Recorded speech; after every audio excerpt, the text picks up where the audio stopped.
Mesdames, Messieurs, bonjour. Il est 15 heures. Le journal, voici les titres de l'actualité. La cérémonie dédiée à la remise des certificats et des prix aux premiers lauréats de la 24e édition du concours national de mémorisation du Saint-Coran s'est tenue au Palais du Peuple, cérémonie organisée chaque année par le département des affaires musulmanes. Et au Nigeria, 6 personnes ont trouvé la mort et plus de 80 blessés dans une collision entre un bus et un train. C'était les titres, bienvenue à tous. La ville de Djibouti a accueilli hier, via son premier port djiboutien, PDSA, le navire le Ghost Hope, qui est officiellement la plus grande bibliothèque flottante au monde. Eh bien, celle-ci, dans son tour du monde, a choisi de faire escale à Djibouti durant une semaine dans l'objectif de partager ses connaissances avec cette ville et d'en découvrir plus sur sa culture et sa littérature. Sous l'égide du ministère de la Jeunesse et de la Culture, l'Agence nationale pour la promotion de la culture a reçu ce navire ainsi que son équipage composé de plus de 400 bénévoles venus de part et d'autre du globe.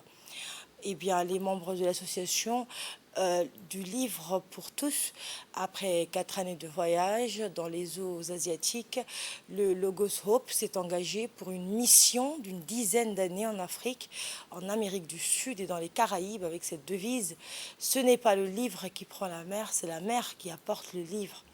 Dans le cadre de la journée d'ouverture, le bateau a abrité une cérémonie dans laquelle les invités d'honneur étaient Dr Hibo Momin Assoui, ministre de la Jeunesse et de la Culture, ainsi que Mustafa Mohamed Mahmoud, ministre de l'Éducation nationale et de la formation professionnelle, ont procédé donc à la coupure du ruban, symbolisant l'ouverture de la bibliothèque-librairie au public djiboutien et le lancement des activités du navire. Les deux ministres ont adressé leurs remerciements aux membres de l'équipage du Logos Hope et à ceux qui ont contribué à la réussite donc de ce projet, suite à la visite de ce navire faisant la promotion de la diversité culturelle et du partage ainsi que du développement de la lecture publique. Et une photo de famille a conclu l'événement. Eh bien, le ministre de l'Éducation nationale, Mustafa Mohamed Mahmoud, et sa collègue Hibo Momin Assoui, ministre de la Jeunesse et de la Culture, ont co-présidé la cérémonie qui s'est déroulée au port de Djibouti et a vu la participation du directeur général du port, Jama Ibrahim Dabar, et de nombreuses personnalités et des invités de marque. À leur arrivée, les officiels ont été accueillis à bord du ferry par le directeur du Logos Hope, qui leur a offert une rapide visite guidée. Puis un spectacle a été proposé au public.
La ministre de la Jeunesse et de la Culture, Hibo Momen Assoé, a exprimé son soutien au principe de faire connaissance, de se découvrir, de partager, d'échanger culturellement à travers le voyage et la lecture. Elle s'est dite convaincue de l'assertion qui suggère que ce sont les livres qui approchent les peuples du monde. Nous l'écoutons. À Djibouti, terre de rencontres et d'échanges, mais terre aussi de diversité culturelle, voilà, terre de partage. Alors souvent on dit que c'est un port, c'est vrai, donc là vous êtes accosté à un port, mais moi souvent j'emploie l'expression une porte sur le monde. Et donc le positionnement géographique de Djibouti fait que c'est une ouverture sur le monde, mais aussi sa politique, et plus particulièrement sa politique culturelle. Donc moi et mon collègue, on vous assure qu'on va faire tout pour vous accompagner dans ce merveilleux travail que vous allez effectuer ici à Djibouti. Et prenons la parole à son tour le ministre de l'Éducation nationale et de la formation professionnelle, Moustapha Mohamed Mahmoud, a pour sa part rendu hommage au directeur de la librairie qui propose une variété époustouflante de livres de tout type et pour tous les goûts. À son bord, on trouve quelques 5000 livres sur une variété de sujets allant du développement personnel au sport, en passant par les livres de loisirs, mais aussi les livres de la jeunesse, de sciences, d'histoire, de cuisine et de religion à des prix les plus abordables possibles. Écoutons le ministre de l'Éducation nationale. Donc je ne vais pas tarder, donc je suis encore une fois vraiment très heureux de me retrouver dans ce lieu. C'est en fait vivre le monde autrement.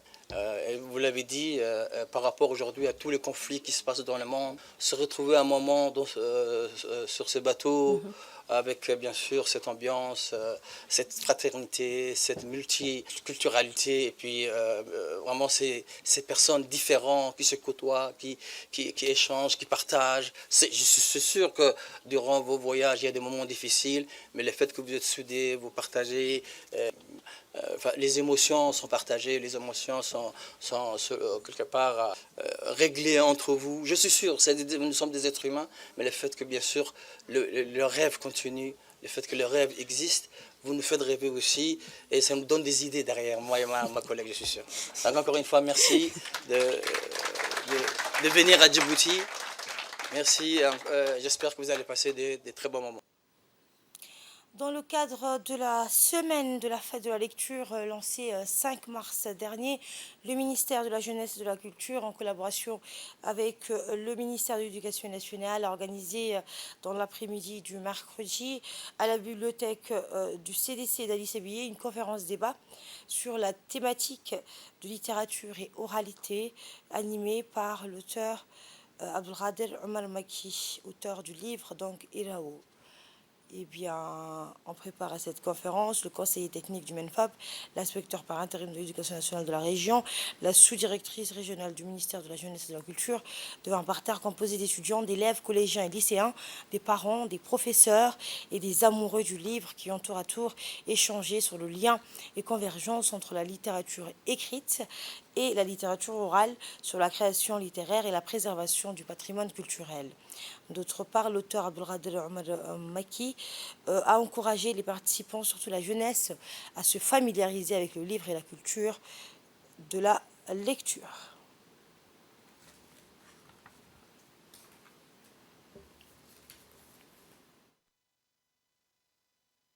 Lecture veut dire écrire aussi. Et quand tu écris, tu dois respecter certaines choses. Le sujet, le verbe et le complément. Et tout ceci, ça se découvre dans la lecture. Dans la lecture. Tu vas pouvoir écrire un jour, comme eux, comme un écrivain. Mais vous avez besoin de vous exprimer comme il faut.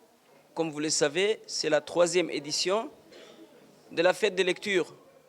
Et pour cette 3e édition, j'ai demandé à être avec les élèves de la ville de Aska, de Alice Abillet. Pourquoi? Parce que j'ai entendu que ce sont de jeunes lycéens et collégiens qui sont très très intéressés par la lecture.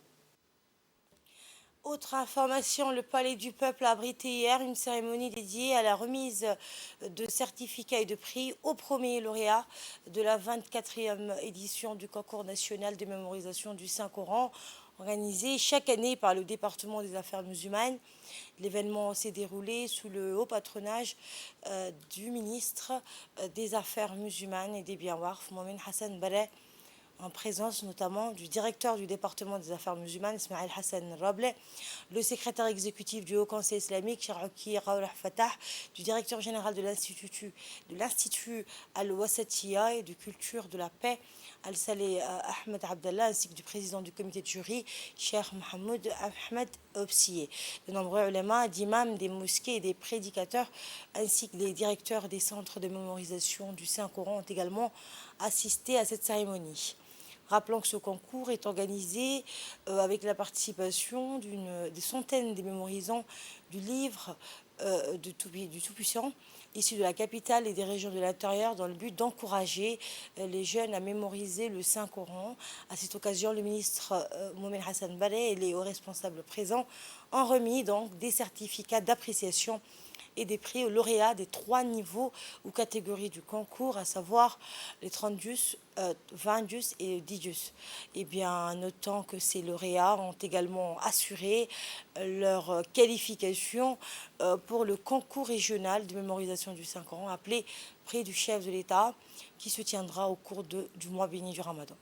Le président du comité de jury, Cheikh Mohamed Ahmed Obsi, a prononcé un bref discours lors de cette cérémonie, un discours dans lequel il a salué les efforts déployés par le président de la République, Ismaël Marguerite, le ministre des Affaires musulmanes et des biens Warf, Mohamed Hassan Baleh, pour promouvoir l'apprentissage et la mémorisation du Saint-Coran.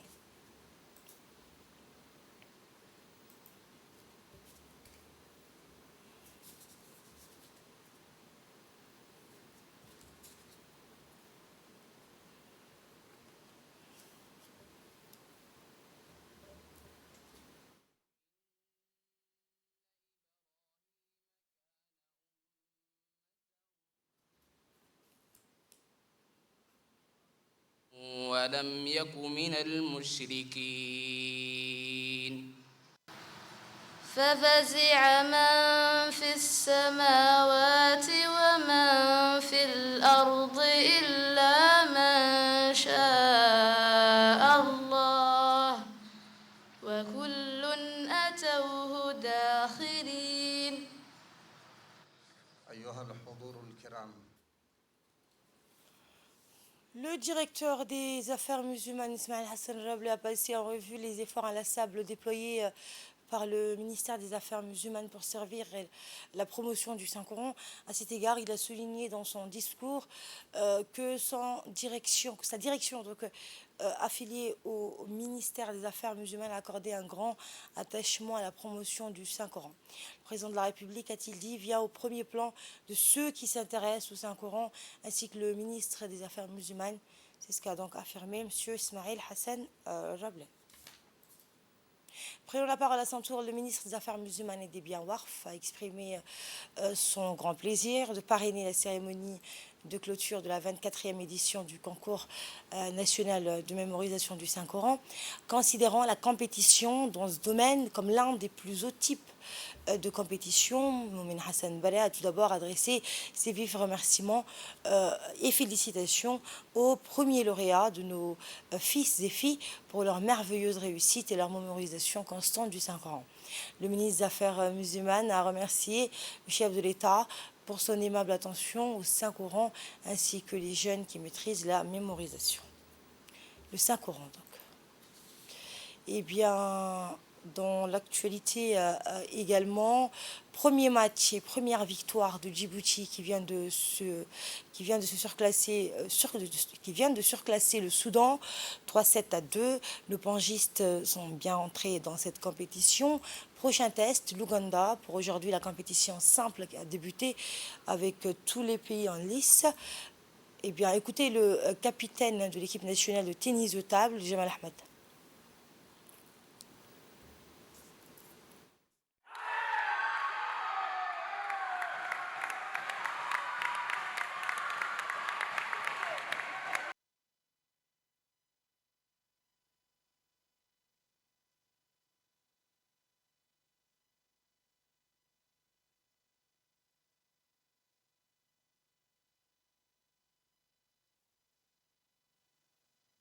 Je suis le capitaine de l'équipe nationale Djibouti de tennis de table.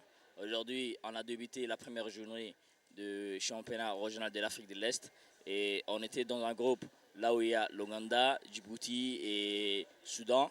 Donc le premier match aujourd'hui, on a joué contre le Soudan et on a gagné. Donc espérons cet après-midi aussi, on joue avec l'Ouganda et on gagnera et on sera toujours dans le podium, Inch'Allah, espérons. Toujours dans le cadre du championnat régional senior de tennis de table, après une belle cérémonie d'ouverture hier qui a vu la participation de plusieurs officiels, le jeu est totalement lancé. Djibouti avait hérité de la nation sœur qui est le Soudan pour entrer en lice. 2 victoires hommes et dames pour nos pongistes qui ont fait une très belle prestation. Aujourd'hui, ils sont également et sont confiants à aller loin de ce tournoi. Les responsables, notamment la secrétaire générale du secrétariat d'État au sport, le président de la Fédération djiboutienne de tennis de table, ainsi que plusieurs autres responsables et membres du département en charge des sports et de la fédération sont sur place pour encourager et soutenir nos éléments. Pour rappel, le match va durer jusqu'au ce tournoi, donc ce championnat va durer jusqu'au 13 de ce mois de mars. Et ce communiqué donc, qui nous parvient du ministère de l'Agriculture et du ministère de la Santé, eh bien, les 2 départements organisent cette semaine une vaste campagne de traitement des moustiques avec des opérations de pulvérisation aérienne qui vont se dérouler sur l'ensemble du territoire national à partir de demain, selon le calendrier prévisionnel suivant. Samedi 11 mars, ce sera la commune de Belbala et ses environs. Dimanche 12 mars, ce sera l'ensemble de la ville de Djibouti, les 2 communes, et bien commune de Belbala et commune de Razika. Lundi 13 mars, ce sera Arta et Awea. Mardi 14 mars, ce sera à Lissabié. Mercredi à Dikil. Jeudi à Tadjoura. Et enfin samedi à Obok. Toute autre chose dans le cadre du projet intitulé One Time Delivery initié par le ministère de la Santé et la centrale d'achat des médicaments et des matériels essentiels a mis en place hier une plateforme de gestion informatique qui va regrouper toutes les commandes des centres de santé et les polycliniques et les livres en une seule fois. Ainsi, les commandes seront traitées à distance sans que les médecins se déplacent. Objectif, assurer la disponibilité et l'accessibilité des médicaments avec une meilleure chaîne de distribution et assurer ainsi un approvisionnement pérenne et disponible sans discontinuité au niveau de toutes les structures de santé sur l'ensemble du territoire national. Grâce à ce projet initié par le ministère de la Santé, la centrale d'achat des médicaments et des matériels essentiels veut garantir une meilleure chaîne de distribution des médicaments et l'instauration d'une meilleure coordination en matière d'approvisionnement sur l'ensemble du territoire sans risque de rupture.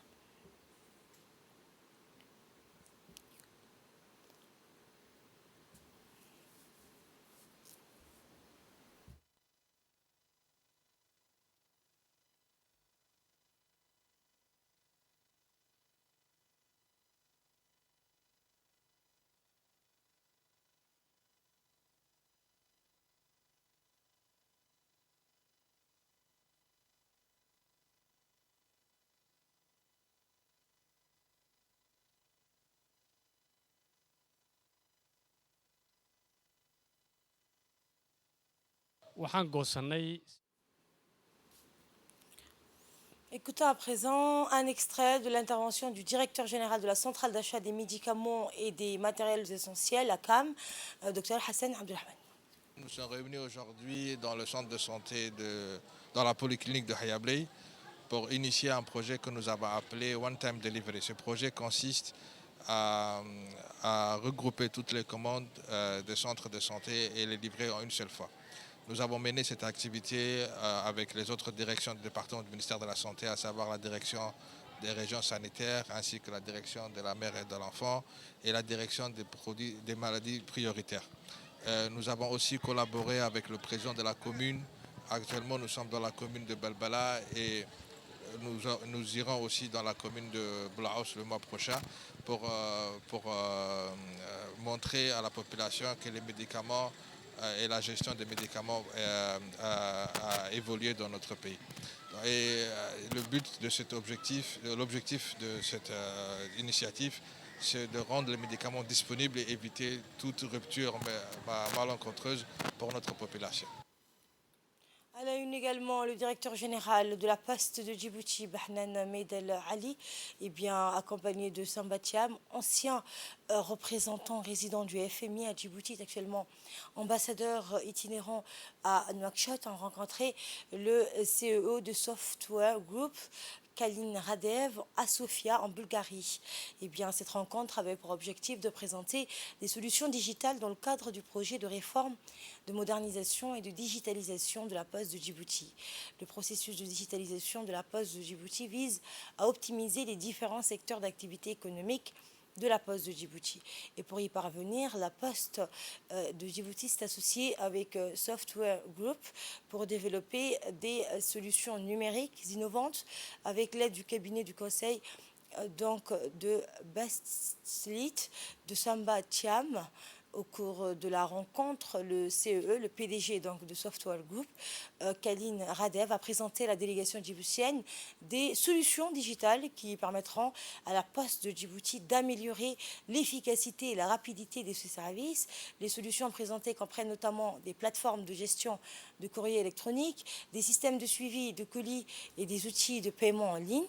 Le directeur général de la Poste de Djibouti, Bahnan Ali Meidel, s'est dit très satisfait de la qualité des solutions présentées par le Software Group. Il a également souligné que cette rencontre est une étape importante dans le processus de modernisation de la Poste de Djibouti dans le cadre de la politique gouvernementale d'inclusion financière. Software Group, quant à eux, se sont engagés à poursuivre leur collaboration avec la Poste de Djibouti dans le cadre de cette réforme. En outre, cette collaboration permettra d'appuyer les initiatives de développement économique en favorisant l'inclusion financière via des solutions fintech, mais également améliorera la portée de la mission du service public de la Poste avec une première étape dans le court terme sur l'implémentation de l'épargne postale. Cette rencontre entre le directeur général de la Poste de Djibouti, accompagné de M. Samba Thiam, ambassadeur à Nouakchott, et le PDG du Software Group, a donc été un succès et a permis de poser les bases d'une collaboration fructueuse entre les deux identités. À la une également, la division douanière de la région d'Arta, à travers sa brigade mobile de la gare de Nagad, a procédé mercredi à l'incinération d'une quantité importante de cas de contrebande saisis lors d'une opération de routine dans des secteurs non loin de la localité de Chebele. Selon la douane, il s'agit d'une quinzaine de colis issus de l'importation anarchique du CAT d'une valeur de 2 millions de francs que des trafiquants voulaient écouler frauduleusement sur le marché de la capitale. Introduite depuis l'Éthiopie, en passant par des zones difficiles d'accès situées dans la région d'Addis Abeba, la cargaison a été interceptée à part des agents de la brigade douanière de la gare ferroviaire de Nagad, en étroite collaboration avec les éléments de la police nationale. Dans l'actualité internationale, au Nigeria, 6 personnes ont trouvé la mort et plus de 80 blessés dans une collision entre un bus et un train. Un terrible accident a eu lieu dans la matinée d'hier à Lagos, au Nigeria. Un autocar avec à son bord des fonctionnaires de l'État a été percuté de plein fouet par un train alors qu'il franchissait un passage à niveau.